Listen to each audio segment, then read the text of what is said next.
하나님께서 우리를 구원하신 이 최종적인 목적은 하늘에 있는 것이나 땅에 있는 것이 그리스도 안에서 통일되게 하려는 것이다 라는 말씀이 이제 10절의 말씀입니다. 하늘에 있는 것이나 땅에 있는 것이 다 그리스도 안에서 통일되게 하려 하십니다. 지금은 이 통일이 깨어진 상황이에요. 하늘에 있는 것들, 즉 영적인 존재들 가운데에도 통일이 깨졌습니다. 그래서 하나님을 거역하는 악한 천사들, 이제는 천사들이라고 부를 수가 없는 이 악한 존재가 되어버리고 말았습니다. 이렇게 하늘에 있는 것들이 분열하게 되었고, 땅에 있는 것들, 이것도 역시 분열하게 되었습니다. 땅에 있는 것들은 이 형제와 자매들 사이에도 불화하게 되었고, 부모와 자녀도 하나가 되지 않습니다. 더 나아가서 사람들과의 관계는 오죽하겠습니까? 인간의 역사는 다툼과 전쟁의 역사입니다. 평화를 추구한다고 말은 하지만, 그러나 인류의 전체 역사에서 전쟁이 없었던 날은 불과 몇십 일밖에 되지 않아요. 전쟁 전문가가 전쟁이 있었던 날들을 다 연구해서 만들어 보니까 전쟁이 없었던 날은 며칠 안 되더라는 거예요. 지구 어딘가에서는 전쟁이 일어나고 있는 거예요. 그래서 인간은 끊임없이 싸우고 다투고 있어요. 오죽하면은 인간이 만인의 만인에 대한 투쟁이다, 이런 말까지 나왔겠어요? 그거는 인간은 싸우면서 살아가는 존재다라는 이야기죠. 그래서 우리는 이 하나됨이라고 하는 이것이 얼마나 놀라운 목표인지를 알아야 돼요. 우리가 믿는 자와 믿지 않는 자 사이에도 분열이 있고, 믿는 자들 가운데에도 분열이 있어서 우리는 분열이 우리의 존재 그 자체인 것 같은 세상을 살아가고 있는 것이죠. 그러나 하나님께서는 우리를 하나 되게 하시려는 거룩한 뜻과 계획을 가지고 예수 그리스도를 통하여 구원의 역사를 이루셨다 하는 것입니다. 그 뜻의 비밀을 우리에게 알리신 것이요, 그의 기뻐하심을 따라 그리스도 안에서 때가 찬 경륜을 위하여 예정하신 것이니, 하나님의 예정, 즉 하나님의 계획이 있어요. 계획으로는 모든 것들이 이미 다 정해져 있고, 그 정해진 것들은 때가 이미 다 확정되어 있어요. 때가 되면 하나님이 정하신 것들이 하나하나 이루어져 가게 될 것이에요. 하늘에 있는 것이나 땅에 있는 것이 다 그리스도 안에서 통일되게 하려 하심이라. 그런데 이 일을 역사의 종말에 한꺼번에 이루는 것이 아니라 지상에서 하나하나 이루어가면서 마지막 때에 한꺼번에 이루는 것이 하나님의 계획입니다. 그래서 우리는 지상에서 이 통일을 이미 경험하고 있는데, 그 첫 번째 통일은 그리스도 안에서 이방인과 유대인이 하나가 되는 거예요. 이방인과 유대인, 이 둘 사이는 하나가 될 수 없는 관계에 있습니다. 특별히 유대인들의 의식 속에서 이방인에 대하여 가진 그들의 생각을 보면 하나가 될 수가 없어요. 이방인에 대하여 돼지와 같다 이렇게 생각하고, 돼지는 가장 부정한 동물이다 라고 생각한다면 이방인들과 한자리에서 식사하는 것도 용납하지 못한다면 하나 된다고 하는 것은 불가능한 것이죠. 그래서 예수 그리스도께서 십자가의 죽으심을 통해서 하나님과 죄인들 사이에 화목한 길을 열으셨다면, 그 십자가를 통해서 유대인과 이방인 사이도 하나가 되게 하셨어요. 중간에 막힌 담을 허시고 둘을 하나 되게 하셨습니다.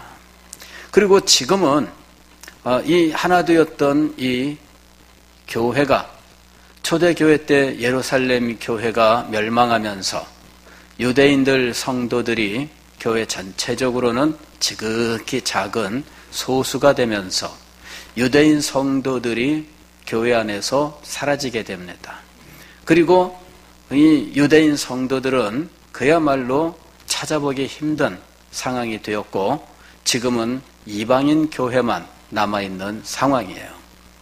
현대에 와서 유대인들 가운데 예수님을 메시아로 믿는 사람들이 생겼습니다. 이 사람을 메사야닉 주라고 이야기를 하는데 예수님을 메시아로 믿는 유대인들이죠. 그리고 이 예수님을 메시아로 믿는 유대인들처럼 유대인들의 그 메시아닉 주의 동참하는 이방인들이 있어요. 우리나라에 그 이방인들의 운동이 있습니다. 그 메사야닉 주가 있고 예수님을 메시아로 영접하는 이 유대인들이 있고 그 유대인들처럼 구약을 위주로 하며 신약을 첨가하는 이런 형태의 이 유대인 공동체를 이루어요. 그러는데 이방인들 가운데, 즉 유대인이 아닌 사람들 가운데 이제 그 조직에 따라가는 이제 이런 사람들도 있어요. 우리나라에 그런 분들이 있습니다. 자, 우리는 신약 경륜을 알아야 돼요. 하나님께서 구원의 계획을 세우시되 시대에 따라서 하나하나 차근차근 일들을 진행하시면서 일을 하나하나 진행하실 때 계시를 점진적으로 주셔서 하나님의 뜻을 점점 분명하게 나타내시면서 우리로 하여금 하나님의 뜻을 온전히 알게 하셨어요. 이방인들이 하나님의 구원에 동참하고 하나님의 백성이 되고 심지어는 하나님의 자녀가 된다라고 하는 것은 구약에 이미 예언한 것들이지만 유대인들이 이것을 깨닫지 못합니다. 그리고 이것을 점점 하나님께서 구체적으로 가르쳐 주시고 인도해 나가시는데 사도행전은 이방인들을 교회 안으로 받아들이는 이 하나님의 뜻을 유대인 성도들에게 계시하시고 또 그것을 받아들이게 하는 과정을 담고 있어요. 이방인들에게 복음을 전한다는 것, 유대인들 입장에서는 상상할 수 없는 일이었습니다. 그러나 예루살렘에서 스데반의 일로 인하여 환난과 핍박이 일어나면서 많은 성도들이 흩어지게 되었는데 사도행전 사마리아로 그리고 이제 안디옥으로 이 사람들이 퍼져가게 됩니다. 사마리아에 있을 때까지는 유대인에게만 복음을 전했어요. 그리고 사마리아에 유대인들에게 복음을 전했더니 믿는 자들이 생겨서 예루살렘에 있는 사도들이 격려차 사도들을 파송하고 그곳에 가서 이 성도들을 격려한 일이 있어요. 그리고 안디옥에서 비로소 이방인들에게도 복음을 전했는데 이방인들이 위주가 되는, 즉 이방인의 숫자가 더 많은 교회가 최초로 이루어지게 됩니다. 그리고 그 교회에 예루살렘 사도들이 담당자를 파송하는데 바나바가 담당자로 파송이 돼요. 그리고 바나바가 자기 고향 마을에 가 있던 사도 바울을 초청해서 이제 사도 바울과 더불어서 7명의 지도자들이 이 안디옥 교회를 이제 목양하는 일을 하게 되는 거죠. 그래서 안디옥 교회에서 최초로 유대인과 이방인이 함께하는 교회가 이루어지는 거예요. 그리고 그 교회에서 바나바와 사울을 이방인들에게 복음을 전할 사역자로 파송하게 되는 것입니다. 그래서 안디옥 교회가 이 유대인과 이방인이 함께하는 교회로서 이제 이방인들에게 선교사를 파송하고 그 선교의 발걸음이 전 세계를 향해서 나가게 된 거예요. 유대인과 이방인이 하나가 되는 것, 그것은 역사적으로는 그 이후에 많은 어려움을 겪어요. 유대인 신자들은 이방인들이 들어오는 것을 보면서 마음이 편치 않습니다. 원래 예수님도 유대인이고 유대인들이 예루살렘 초대교회인데 이방인들이 점점 숫자가 많아지는 것도 불편해요. 그리고 이방인들이 유대인의 관습에 대하여 잘 알지 못한 채 이방인 그대로 교회에 들어오는 것도 불편해요. 그래서 이 이방인 성도들이 유대인 성도들에게 너희가 율법을 지켜야 한다라고 말을 하기 시작합니다. 이것이 유대인들의 텃세죠. 사도 바울은 이것을 엄하게 다스립니다. 그러면 안 된다. 이방인들에게 율법을 강요해서는 안 된다. 예수 그리스도를 믿음으로 구원을 얻는 것이지 율법을 지켜 구원을 얻는 것이 아니다. 이러면서 율법과 상관이 없다라고 주장하는 거예요. 결국 예루살렘 교회에서 사도들과 함께 이 일에 대하여 결론을 내렸는데 유대인들이 이방인들에게 율법을 강요해서는 안 된다 하는 것이 결론이에요. 그리고 예루살렘이 멸망하고 난 이후에는 유대인 교회가 더 이상 어디에 존재하지 않아요. 그때 있었던 유대인 성도들 가운데 일부가 이제 이 도피해서 가나안 땅의 일부 어느 곳에 가서 지내기는 하지만 시리아 땅의 어딘가로 가지만 그러나 거기에서 끝까지 유지되지는 못하고 그들은 결국 불건전한 신학을 가진 채 그 존재가 사라지고 말아요. 그러면서 이방인들의 교회가 이제 전 세계로 퍼져가게 되는 겁니다. 그 사이에 유대인들에 대한 하나님의 경륜에 대하여 아무도 관심을 갖지 않게 되었어요. 유대인들은 예수님을 십자가에 못 박아 죽인 존재들이고 이제는 더 이상 하나님의 나라와 상관이 없는 존재들이다라고 생각을 했어요.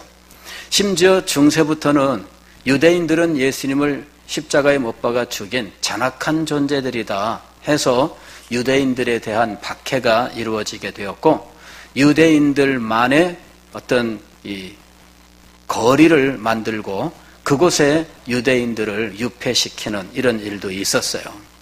게토라고 하는 말이 있습니다. 게토. 이것은 중세의 베니스라고 하는 그 이탈리아의 오늘날 베니스가 그 당시에는 아주 강력한 해상 상업 도시로서 도시국가로서 그 일대를 제패하는 아주 강력한 국가였어요. 그런데 이 강력한 이 베니스 왕국이 게토를 만들어서 유대인들을 그곳에 따로 수감을 시켜요. 그 유대인들은 그곳에서만 살 수 있고 유대인들은 그들의 표식을 달고 다녀야 했고 유대인들은 정말 멸시와 천대를 받게 돼요. 유대인들에 대한 하나님의 계획이 전혀 없다라고 하는 이 생각, 오히려 유대인들은 멸시와 천대를 받는 이런 상황이 벌어집니다. 종교개혁 이후에도 유대인들에 대한 이런 태도는 크게 나아지지 않습니다. 종교개혁 이후에 이제 이 유대인들에 대해서 일부 하나님의 계획이 있다라고 생각한 사람들이 있었어요. 하나님께서 유대인들을 아주 버린 것이 아니라 유대인들을 다시 회복시키실 것이다 라는 믿음을 가진 사람들이 있었습니다. 이 사람들이 유대인 전도를 위해서 예루살렘에 선교사를 보내기도 하고 자신들이 직접 가서 유대인들을 찾아 복음을 전하기도 했던 거예요. 그러나 유대인들이 예수님을 믿는 일은 굉장히 미미한 상황입니다. 지금은 어떤 상황이냐? 지금은 예전보다는 좀 더 많아요. 그러나 유대인들은 신약 교회 속으로 들어오기보다는 그냥 유대인으로 있기를 원해요. 예수님을 믿지만 유대인이다. 이런 자의식이 굉장히 강해요. 그래서 하나님의 교회 경륜에 대하여는 전혀 인정하지 않습니다. 그들은 유대인의 구주로서의 예수 그리스도, 이제 이런 의식이 더 강한 거죠. 그래서 현재 유대인과 이방인 사이에 막힌 담을 허셨다라고 했던 이 사도 바울의 선언이 현재로서는 실제적으로는 지금 이루어지지 않고 있는 상황입니다.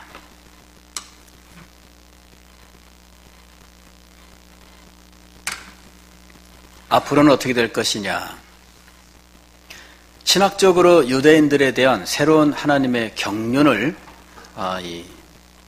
좀 발전시켜야 할 필요가 있습니다. 우리가 가지고 있는 개혁신학 속에서 유대인들의 위치는 없어요.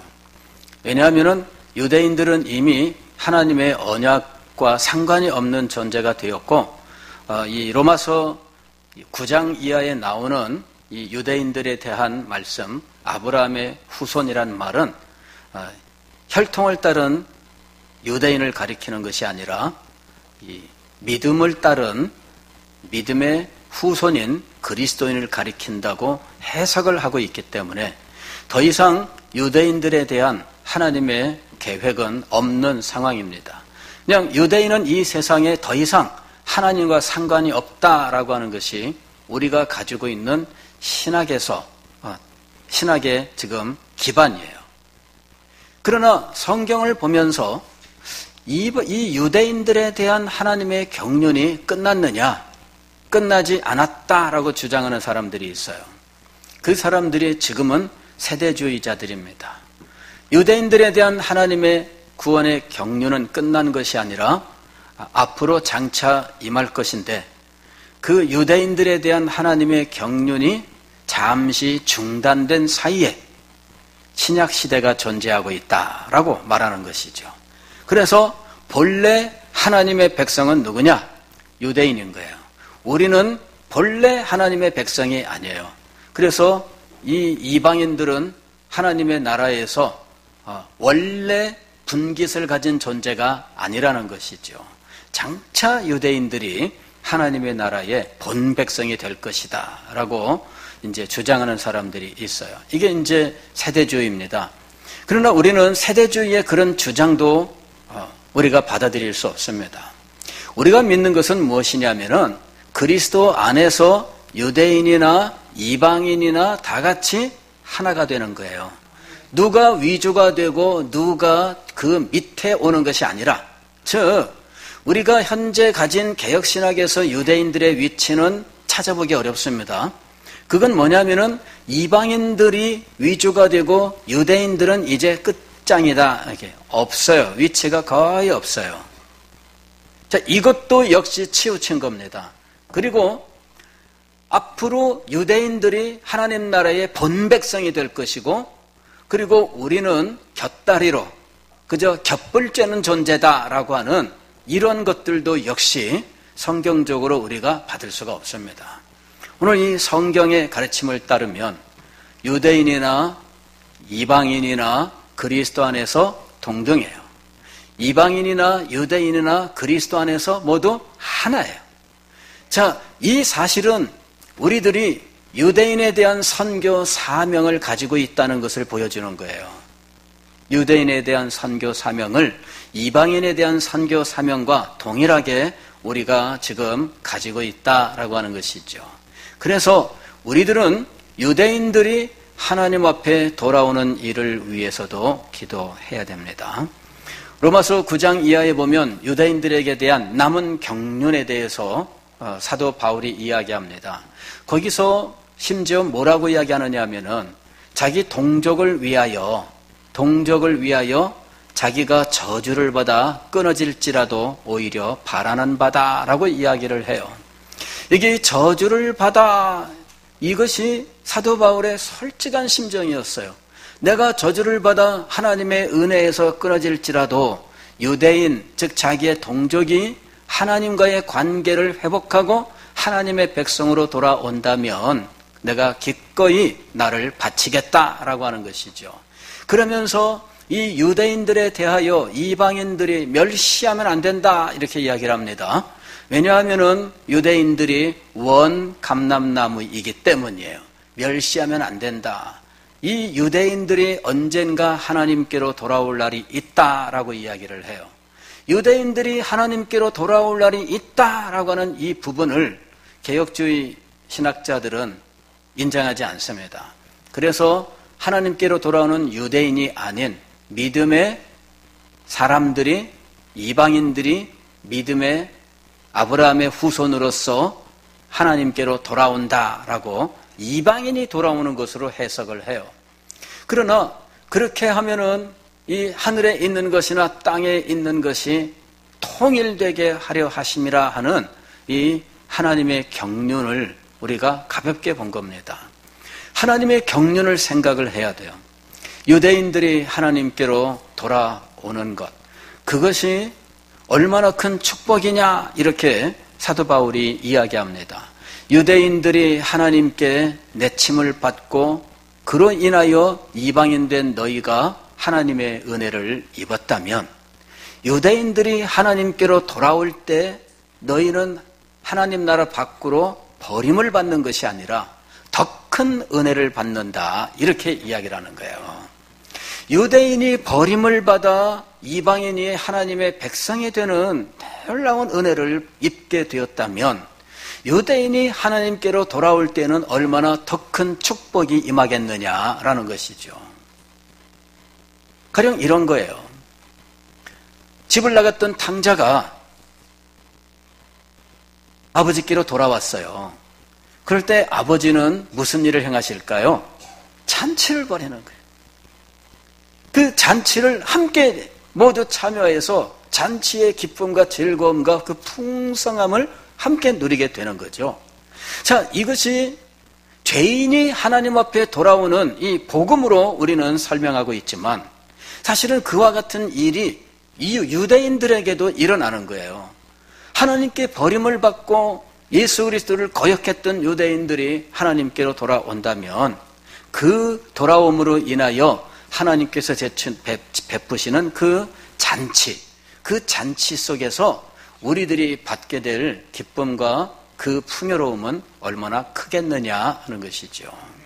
그래서 이방인들은 유대인들이 하나님께로 돌아오는 것을 소망해야 된다라는 말씀을 하고 있는 거예요. 유대인들이 돌아오는 때는 언제인가? 우리는 그들이 어떤 형식으로 돌아올지에 대해서는 알 수가 없습니다. 다만 그 때를 하나님께서 정하셨다 하는 거예요. 하나님께서 그 때를 정하셨다. 오늘 우리 에베소서 1장을 보면은 자주 나오는 말은 예수 그리스도 안에서, 그 안에서라는 말이지만, 그건 못지않게 많이 나오는 말이 있습니다. 그것은 뭐냐면은 하나님의 기쁘신 뜻이에요. 하나님의 기쁘신 뜻이란 말이 여기 여러 차례 등장을 합니다. 자, 5절 말씀 보면은 이렇게 되어 있습니다. 그 기쁘신 뜻대로 우리를 예정하사 그랬어요. 기쁘신 뜻이 나와요. 그 다음에 9절 말씀 보면 그 뜻의 비밀을 우리에게 알리신 것이요, 이렇게 말하면서 그의 기뻐하심을 따라 이렇게 얘기합니다. 이 그의 기뻐하심, 이것도 역시 그의 뜻을 가리키는 말이에요. 자, 그 다음에 여기 11절 말씀을 보면 모든 일을 그의 뜻의 결정대로 일하시는 이라는 말이 나옵니다. 자주 반복되는 말이 무엇이냐면 하나님의 기뻐하시는 뜻이에요. 이것은 하나님께서 모든 일을 당신의 기쁘신 뜻대로 정하셨고 당신의 기쁘신 뜻대로 이루신다라고 하는 사실을 말씀하고 있는 거예요. 그러면서 이것을 사도 바울은 여러 차례 반복하면서 하나님께서 세우신 이 천지 만물에 대한 하나님의 뜻, 이 보편적인 뜻으로부터 하나님의 구원의 계획으로 그 좀 더 축소시키고 그 다음에 하나님의 뜻을, 이 모든 것을 통일되게 하려 하심이라 더 구체적으로 지금 들어가서 하나님의 뜻을 말씀해요. 하나님의 뜻이 있습니다. 그리고 하나님의 그 뜻은 기뻐하시는 뜻이라고 이야기를 해요. 하나님의 기뻐하시는 뜻이란 말은 무엇을 담고 있느냐 하면 하나님이 그 뜻으로 무슨 일을 계획하고 결정하고 진행해 나가실 때 아무 누구도 그 뜻에 영향을 주지 않고 하나님 당신이 온전히 혼자 정하셨다라는 사실을 의미하는 거예요. 우리가 무슨 계획을 세울 때 사실 우리의 계획과 결정에는 영향을 미치는 많은 요인들이 있어요. 그리고 그런 영향을 미치는 요인들을 항상 반영을 해서 이 계획이 세워지고 결정을 하게 되는 거예요. 그러나 하나님의 경우에는 어떠냐? 하나님의 경우에는 하나님께서 계획을 세우실 때 그 계획에 영향을 줄 수 있는 외적 요인은 존재하지 않습니다. 하나님이 생각하는 것보다 누가 더 생각을 해가지고 하나님 그거 사실 이런 부분도 있는데 그거 한번 생각해야 되지 않겠습니까? 이렇게 얘기할 수 있는 여지가 있겠습니까? 그런 여지는 없어요. 인간의 계획 속에는 사장님 뭐 그거 이런 거 아닐까요? 하면서 말단 사원도 어떤 경우에는 말할 수가 있어요. 왜? 사장님이라고 해서 모든 걸 다 아는 거 아니거든요.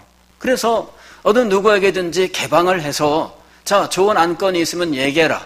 그리고 이러이러한 일을 하려고 하는데 문제점이 없을까 한번 생각해봐라. 개방을 해서 의견 청취를 하는 일들이 있습니다. 그러나 하나님에게는 그런 일이 일어날 수 없습니다. 하나님의 지혜보다 누가 더 탁월해서 하나님이 생각하고 결정한 일에 대하여 이런 부분이 조금 미흡하지 않을까요? 누가 그렇게 말할 수가 있을까요? 그런 여지가 없어요. 그 기뻐하시는 뜻이라고 하는 것은 바로 이렇게 하나님의 탁월하심을 담고 있는 거예요. 그 다음에 그 기뻐하시는 뜻이라고 하는 것은 하나님의 이 정하시는 일들에 그 누구도 하나님이 싫어하는 것을 강요할 수 없다라고 하는 것을 의미하고 있는 겁니다. 인간의 계획 속에는 나는 원치 않지만 정황상 여러 가지 형편상 사람들이 그냥 눈치껏 아니면은 메모가 들어와서 아니면은 공개적인 압력이 있어서 부득이하여 계획을 수정하는 이런 해야 되는 순간들이 있습니다. 온전히 결정하지 못한 채 외적으로 이 영역 결정에 어떤 그 강제성을 가지는 이런 압력이 들어올 수 있어요. 그럴 때 나는 싫은데 이런 거죠. 싫은데 그러나 어쩔 수 없다 이거죠. 싫지만 어쩔 수 없이 결정을 해야 되는 이런 일들이 인간 계획 속에는 존재하고 있다는 것이죠. 그런데 하나님의 계획 속에는 이런 일이 없습니다. 이 세상에 하나님께 누가 압력을 넣어서 싫지만 하게 할 수 있겠습니까? 저 인간을 구원하셔요. 그런데 하나님께서 구원하셔야 될 자를 구원하십니다. 이게 하나님의 기쁘신 뜻이에요. 그런데 인간이 가지고 있는 어떤 특성 때문에 어쩔 수 없이 누군가는 구원해야 된다 하는 상황이 일어날 수 있느냐? 이게 이제 우리가 구원론에서 인간의 선행이 구원의 근거이냐라고 말할 때 그렇지 않다라고 하는 이 결론의 답이에요. 이 문제의 답이에요. 즉 우리가 착하면 하나님도 어쩔 수 없이 구원해야 돼요. 맞습니까? 인간이 착하면은 인간이 선행을 행하면 하나님은 무조건 구원해야 돼요. 다른 방도가 없어. 하나님에게 선택의 길이 없습니다. 자, 하나님에게 이런 일이 일어날까요? 하나님에게는 그런 일이 일어나지 않습니다. 그래서 우리의 구원은 우리의 행위로 말미암지 않는다. 오직 하나님의 선하신 뜻에 달려있다라고 하는 하나님의 주권적인 뜻에 달려있다라고 하는 것을 우리는 여기서 분명히 알아야 된다는 거예요. 하나님의 구원의 결정, 그 결정에 외적으로 영향을 미쳐서 하나님이 그렇게 할 수밖에 없게 하는 이런 조건이 인간에게 없다는 거예요. 인간이 착하다고 해서 인간이 무슨 일을 행했다고 해서 하나님이 그를 무조건 구원시켜야만 되는 이런 법칙은 없어요. 그 기뻐하시는 뜻 속에는 이렇게 하나님의 지혜를 능가하는 어떤 존재가 하나님의 계획에 개입할 수도 없고, 하나님의 이 자유로운 결정에 영향을 주는 외적인 어떤 조건도 없다는 이야기예요. 아울러서 이 기뻐하시는 뜻에는 하나님이 행하시는 그 모든 일들은 정말 하나님이 기뻐서 하는 일이라는 거예요. 정말 하나님이 기뻐하시는 거예요. 하나님께서 여러분을 부르셨다면 하나님이 여러분을 진정으로 기뻐하신 거예요. 이게 정말 놀라운 것입니다. 그 기쁘신 뜻대로 해. 하나님이 정말 기뻐서 여러분을 부르신 거예요. 왜 우리 스바냐 3장 17절에도 그런 말씀이 있잖아요. 너의 하나님 여호와가 너의 가운데 계시니 그는 구원을 베푸실 전능자시라.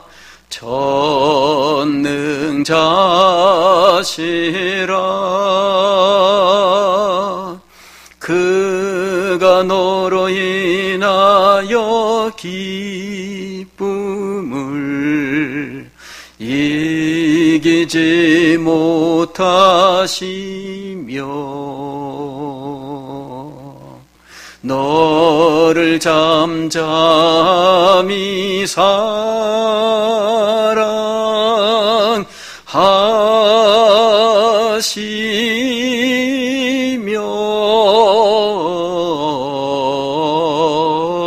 즐거이 부르며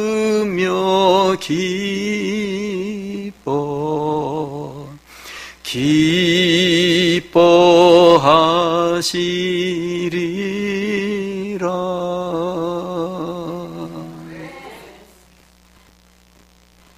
하나님이 여러분을 사랑하셔요. 하나님이 여러분을 기뻐하셔요. 정말 기뻐하셔서 여러분을 선택하신 거예요. 정말 여러분을 기뻐하셔서 하나님께서 예정하시고 여러분을 부르신 거예요. 그 기쁘신 뜻 속에는 이렇게 놀라운 일들이 담겨 있는 겁니다. 그리고 그 기쁘신 뜻이라면 우리가 알 수 없다. 오직 하나님만 아신다라는 의미를 담고 있어요. 언제 유대인들이 하나님께로 돌아올까요? 알지 못합니다. 언제 예수님께서 재림하시고 이 세상이 끝날까요? 우리는 알지 못합니다.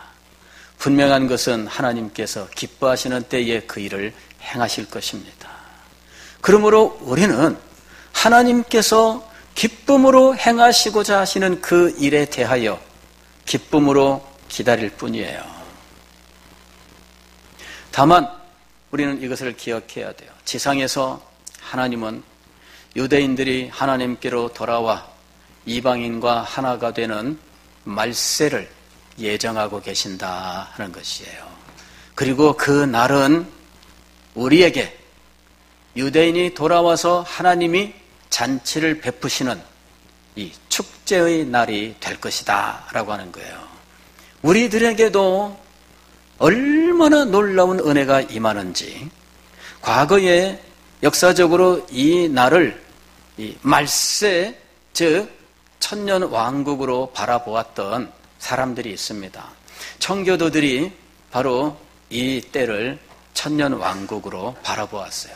유대인들이 하나님께로 돌아오고 이방인과 하나의 교회를 이루어 하나님이 베푸시는 영적인 잔치, 그 잔치는 우주적, 즉 보편적 잔치가 될 것이다. 즉 온 지구적인 놀라운 부흥의 때가 될 것이고, 그때에 유대인들이 하나님께로 민족적으로 돌아오고 이방인들이 땅끝까지 이 복음이 전파된 이 이방인들과 함께 하나님을 경배하게 되는 영광스러운 날이 임하게 될 것이다. 이 보편적 구원이라고 하는 이 영광스러운 부흥을 소망했었어요.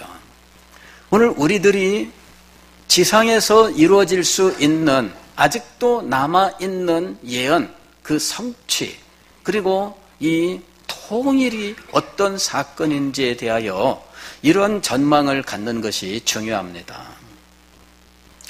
이 전망이라고 하는 것은 내가 역사에 대해서 가지는 나의 입장이에요. 이것이 나의 사상과 삶을 만들어가고 있는 거예요. 이 전망을 가지는 것이 너무너무 소중한 거예요. 저는 신학적으로 종말론에 대해서 이런저런 것들을 공부해 봤지만 그 종말론 속에 오직 이 세상에 끝날 예수님 재림 이 정도만을 소망한다는 것은 너무나 빈약하다라고 생각해요. 말세에 유대인들이 하나님 앞에 돌아오고 이방인의 교회가 유대인의 교회와 통일을 이루면서 우리 주님께서 재림하시는 그 날을 소망할 때 지상에 이 하나된 영광스러운 교회가 주님을 경배하면서 주의 재림을 소망하는 이 것이 정말 종말로서는 너무나 풍성하고 우리의 가슴을 뛰게 하고 정말 그 아름다움을 소망하게 하는 종말론이라고 하는 것이죠. 그래서 저는 유대인들이 주 앞에 돌아오는 이 말세 부흥을 믿습니다. 그래서 이방인 교회와 하나가 되어 우리 그리스도를 찬양하고 경배하며 하나님의 영광을 예배하는 놀라운 일이 우리 가운데 이루어지는 것을 믿습니다. 그리고 그것이 우리의 기도 제목이 되어야 한다고 믿어요. 사랑하는 성도 여러분, 주님의 기쁘신 뜻대로 예정하시고 선택하시고 부르시고 그리고 그 결정대로 행하시는 이 놀라운 일을 우리가 알아야 돼요. 이것을 우리가 마음속에 품고 기도하면서 우리 주님의 기쁘신 뜻이 이루어지기를 소망하면서 살아야 돼요. 그 일이 이루어진다면 우리에게 얼마나 놀라운 일이 이루어질까? 얼마나 놀랍겠어요? 우리가 다음 세대 또 이 시대에 대해서 너무너무나 절망적이다 이럴 때 이 소망이 여러분 우리에게 얼마나 큰 용기를 줍니까? 사랑하는 성도 여러분, 모든 일을 그의 뜻의 결정대로 일하시는 우리 하나님께서 기쁘신 뜻대로 행하시는 일들이 있습니다. 그 일이 이루어지기를 위하여 기도하면서 이 일이 이루어질 때 놀라운 은혜를 받는 우리가 될 수 있기를 주의 이름으로 축원합니다.